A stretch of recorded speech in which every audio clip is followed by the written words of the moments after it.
आज हम आप सभी को बताएंगे कि शनिवार व्रत कथा के बारे में। तो आप लोग इस कथा को पूरा श्रवण कीजिएगा। तो भक्तों, धार्मिक से जुड़ी हुई वीडियो देखने के लिए हमारे चैनल आलोक अर्चना भजन को सब्सक्राइब जरूर करें और कमेंट में जय जय शनिदेव जरूर लिखिए। ओम शनिचराय नमः। प्रिय श्रोता, आज शनिवार व्रत के दिन सुनिए शनि देवता की संपूर्ण कथा। सबसे पहले सुनिए दशरथ व्रत शनि स्तोत्र का हिंदी अनुवाद, जिनके शरीर का वर्ण कृष्ण नील तथा भगवान शंकर के समान है। उन शनिदेव को नमस्कार है जो जगत के लिए कलांगनी और कीर्तांत रूप है। उन शनेश्वर को बारंबार नमस्कार है जिनका शरीर कंकाल और मांसहीन तथा जिनकी दाढ़ी मूछ और जटा भरी हुई है। उन शनिदेव को नमस्कार है जिनके बड़े बड़े नेत्र, पीठ में सटा हुआ पेट और भयानक आकार है। उन शनिचर देव को नमस्कार है जिनके शरीर का ढांचा फैला हुआ है, जिनके रोए बहुत मोटे हैं, जो लंबे चौड़े किंतु सूखे शरीर वाले हैं और जिनकी दाढ़ी काले रूप में है। उन शनिदेव को बार बार नमस्कार है। हे शनिचर, आपके नेत्र कोटर के समान गहरे हैं, आपकी ओर देखना कठिन है, आप घोर रौद्र भूषण और विकराल है। आपको नमस्कार है। बलि मुख, आप सब कुछ भक्षण करने वाले हैं, आपको नमस्कार है। सूर्य नंदन भास्कर पुत्र अभय देने वाले देवता, आपको प्रणाम है। नीचे की ओर दृष्टि रखने वाले शनिदेव, आपको नमस्कार है। शनिवर्तक, आपको प्रणाम है। मंद गति से चलने वाले शनिचर, आपको प्रतीक तलवार के समान है, आपको पुनः पुनः प्रणाम है। आपने तपस्या से अपने देह को दग्ध किया है, आप सदा योग अभ्यास में तत्पर, भूख से आतुर, अतृप्त रहते हैं, आपको सदा सर्वदा नमस्कार है। ज्ञान नेत्र, आपको प्रणाम है। कश्यप नंदन सूर्य पुत्र शनिदेव, आपको नमस्कार है। आप संतुष्ट होने पर राज दे देते हैं और रुष्ट होने पर उसे तत्काल हर लेते हैं। देवता, असुर, मनुष्य, सिद्ध, विद्याधर, नाग, यह सब आपकी दृष्टि पड़ने पर समूल नष्ट हो जाते हैं। देव, मुझ पर प्रसन्न होइए, मैं वर पाने के योग्य हूँ, आपकी शरण में आया हूँ। इति श्री दशरथ कृत शनि स्तोत्रम संपूर्णम। अब सुनिए शनिवार व्रत कथा। एक बार की बात है, सभी नवग्रहों में जिनके सूर्य, चंद्र, मंगल, बुध, बृहस्पति, शुक्र, शनि, राहु और केतु में विवाद छिड़ गया कि इन सब में बड़ा कौन है। सभी आपस में विवाद करने लगे, लेकिन कोई निर्णय न निकलने पर देवराज इंद्र के पास वे निर्णय कराने पहुँचे। सभी ग्रहों को अपने सामने उपस्थित देखकर इंद्रदेव घबरा गए। फिर उन्होंने निर्णय करने में अपनी असमर्थता जताई, परंतु उन्होंने यह भी कहा कि इस समय पृथ्वी पर राजा कश्यप विक्रमादित्य का राज है, जो कि अति न्यायप्रिय है, वे ही इसका न्याय कर सकते हैं। तभी सभी ग्रह एक साथ राजा विक्रमादित्य के पास पहुँचे और अपना विवाद बताया, साथ ही निर्णय करने के लिए भी कहा। राजा विक्रमादित्य इस समस्या से चिंतित थे, क्योंकि वे जानते थे कि जिस किसी को भी छोटा बताऊंगा वह क्रोधित हो उठे। तब राजा को एक उपाय सूझा। उन्होंने स्वर्ण, रजत, कांस्य, पीतल, शीशा, रंगा, जस्ता, अभ्र और लोहे से 9 सिंहासन बनवाए और उन्हें इसी क्रम से रख दिया। फिर उन सब से निवेदन किया कि आप सभी अपने अपने सिंहासन पर स्थान ग्रहण करें। जो भी अंतिम सिंहासन पर बैठेगा वही सबसे छोटा होगा।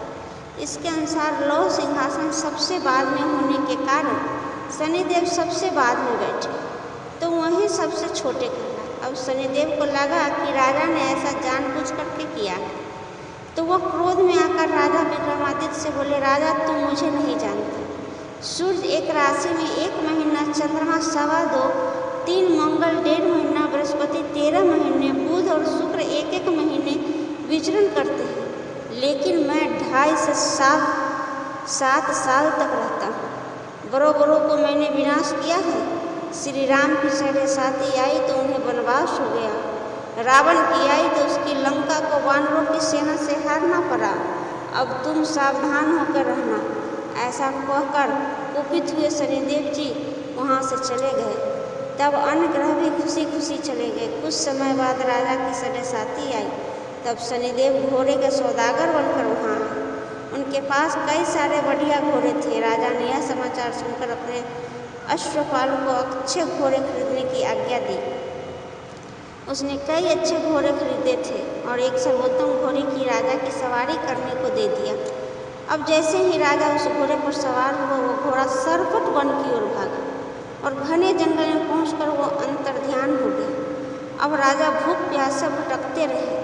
तब एक ग्वाले ने उन्हें पानी पिलाया। राजा ने प्रसन्न होकर उसे अपनी अंगूठी दी और वह अंगूठी देकर राजा अपने नगर को चल पड़े। वहाँ उन्होंने अपना नाम उज्जैन निवासी बीका बताया और वहाँ उन्होंने एक सेठ की दुकान में रुककर जलपान किया। कुछ देर रुककर आराम भी किया। भाग्यवश उस सेठ की उस दिन खूब बिक्री हुई। अब सेठ रूप बदलते हुए राजा विक्रमादित्य को अपने साथ अपने घर ले गया। वहाँ पर राजा ने खूंटी पर देखा कि एक हार टंगा हुआ, जिससे खूंटी निगल रही है। देखते ही देखते थोड़ी देर में पूरा हार गायब हो गया। जब सेठ ने वापस आने पर देखा कि हार तो गायब है, सेठ ने समझा कि बीका ने ही इसे चुराया है। फिर तो सेठ ने कोतवाल के पास उन्हें पकड़वा दिया और उस नगर के राजा ने फिर राजा को विक्रमादित्य के चोर समझकर उसे हाथ पर कटवा दिए और नगर में बाहर फेंकवा दिए। वहाँ से एक तेली निकल रहा था, जिसे दया आई। उसने बीका को अपनी गाड़ी में बिठाया। वो अपनी जीभ से बैल को हाँकने लगा। उस समय तक राजा की शनि दशा समाप्त हो गई। वर्षा ऋतु आने पर राजा मल्हार गाने लगे। राजा जिस नगर में थे, वहाँ की राजकुमारी मनभावनी को उनका गाना इतना पसंद आया कि उसने मन ही मन प्रण कर लिया कि वह उस राग वाले गाना से ही विवाह करेगी। राजकुमारी ने दासी को राग गाने वाले को ढूंढने भेजा। तब दासी ने बताया कि वह एक तो चौरंगिया अर्थात अपाहिज है, परंतु राजकुमारी नहीं मानी। अगले ही दिन वह भूख प्यास त्याग कर अनशन पर बैठ गई। फिर वह विवाह करेगी तो उसी से करेगी।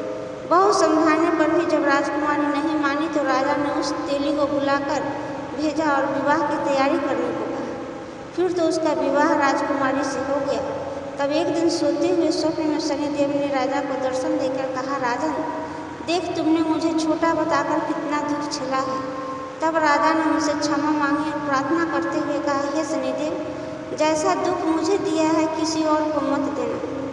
तब शनिदेव मान गए और कहा, जो मेरी कथा और व्रत करेगा उसे मेरी दशा से कोई दुख नहीं होगा। जो व्यक्ति रोज मेरा ध्यान करेगा, चींटियों को आटा डालेगा, उसकी भी सभी मनोकामनाएं पूर्ण होगी। और ऐसा कहकर शनिदेव राजा के हाथ पर वापस कर दिए। इधर प्रातःकाल आँख खुलने पर राजकुमारी ने देखा तो वह बड़े आश्चर्यचकित हुई। तब बीका अर्थात राजा विक्रमादित्य ने राजकुमारी को बताया कि वह उज्जैन के राजा विक्रमादित्य हैं। जानकर सभी अत्यंत प्रसन्न हुए। सेठ ने जब सुना तो वह राजा के पैरों पर गिरकर क्षमा मांगने लगा। राजा ने कहा, यह तो शनिदेव का क्रोध था, इसमें किसी का कोई दोष नहीं है। सेठ ने फिर निवेदन किया कि राजन, मुझे शांति तभी मिलेगी जब आप मेरे घर चल करके भोजन करेंगे। तब सेठ ने अपने घर पर तरह तरह के व्यंजन से राजा का सत्कार किया। सभी ने देखा कि राजा का हार खूंटी पर लटक रहा, अब उसे उगल रही है। सेठ ने उनके मुहरे देकर राजा का धन्यवाद किया। उसके बाद राजा रानी को लेकर अपने राज वापस लौटे, जहाँ पर उनका खूब धूमधाम से स्वागत किया गया। राजा विक्रमादित्य ने कहा कि उन्होंने शनिदेव को छोटा बताया था, लेकिन वो तो सर्वश्रेष्ठ है। तब से राजा विक्रमादित्य ने शनिदेव की पूजा और कथा रोज होने लगी। शनिदेव की यह दिव्य और प्रेरणादायक कथा अब पूर्ण हुई।